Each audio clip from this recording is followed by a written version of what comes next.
Good afternoon. Good afternoon. So, ang ating topic karon is communicable disease na po. So, unsa may inyo na-learn about last discussion or last topic ni Lando? Sa kind of communicable disease. Contagious. So, any idea about kani sa communicable disease? Ma-cure pa siya? Kuan ka ng those diseases na matakod sa imo. So, pare-pareha po siya sa Lando na Contagious. contagious disease. So, since na ay nagbalik-balik ng PPT or gana, fast forward na lang ta, kung unsa ni siya nga disease nga makatakod sa people or between animals. So, man di ba? Gana. Ang protozoa is more na siya agad ng parasites.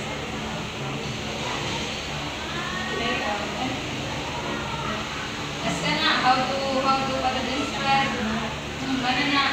Sing lagi sa kanlando. So, ang bacteria, yan, natibaw naman tapos sa ang bacteria, ang virus, Fungi.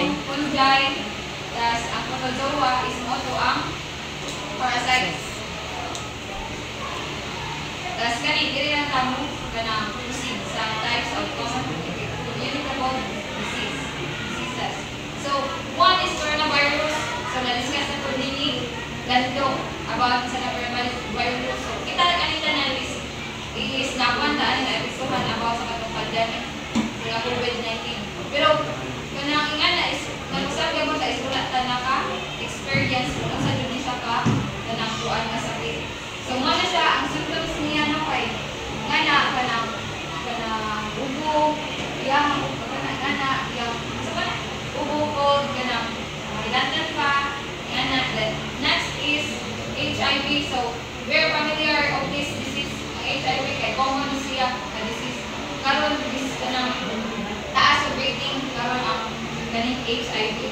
So, ang symptoms ano niya is fever, chills, rash, bumps, sores, sore throat, swollen lymph nodes, night sweats, muscle aches, and fatigue.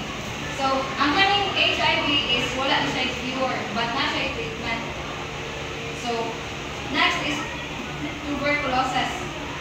So, kibaw sa daon sa ni ikatuan. Mo siya kumbaga atong ayman ang TB. Like kanang makatakod di siya through laway.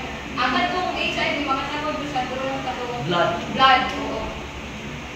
Mo siya ang symptoms sa tuberculosis is a coughing continue for more than 3 weeks. Thus, appetite, and intentional weight loss, fever, chills, neck sweat. So, next is athlete's foot. Like, ang kuha na is kanang mga punjay.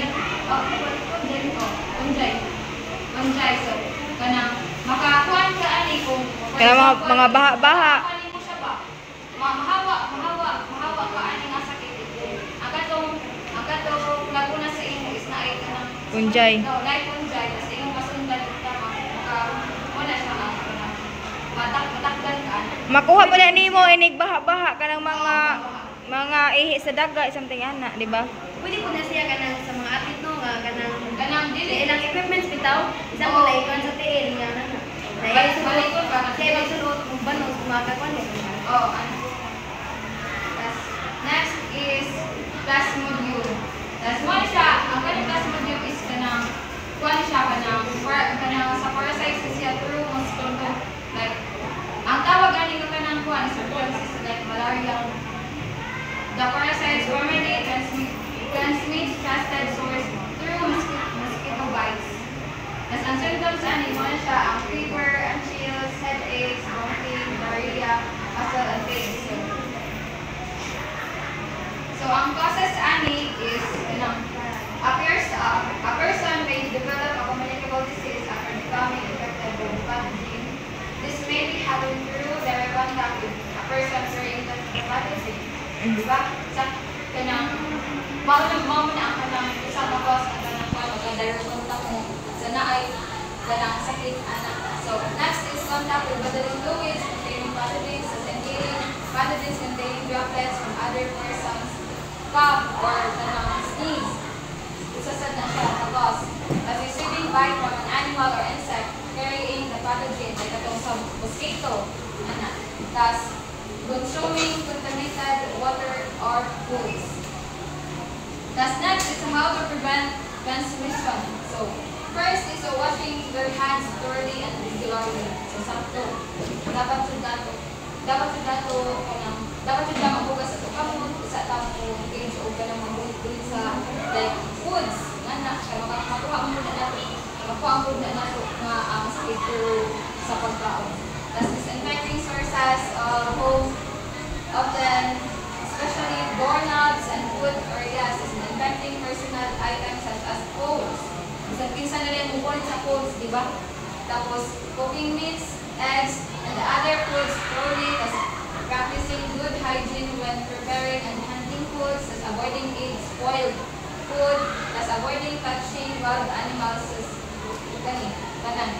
Kung na siya ang pag-prevent sa transmission.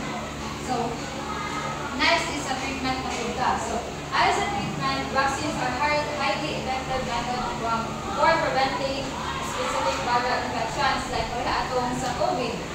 Ibang injection naman na ato. Isan kasi na ito mga injection like Pfizer. Sa pagkakisa katong dili kaayo ang Pfizer kasi na po tayo sa katong dili kaayo siya.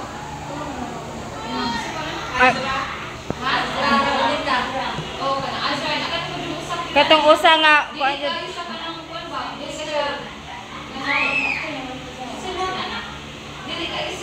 booster.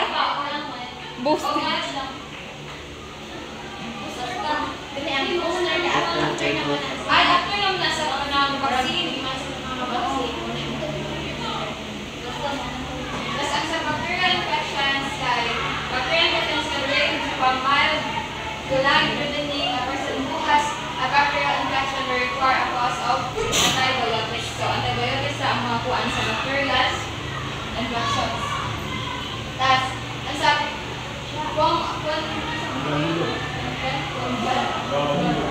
fungal infections severe or chronic fungal infection may require prescription antifungal medications and in rare cases intravenous medications. That's all? So that's all. Questions? None.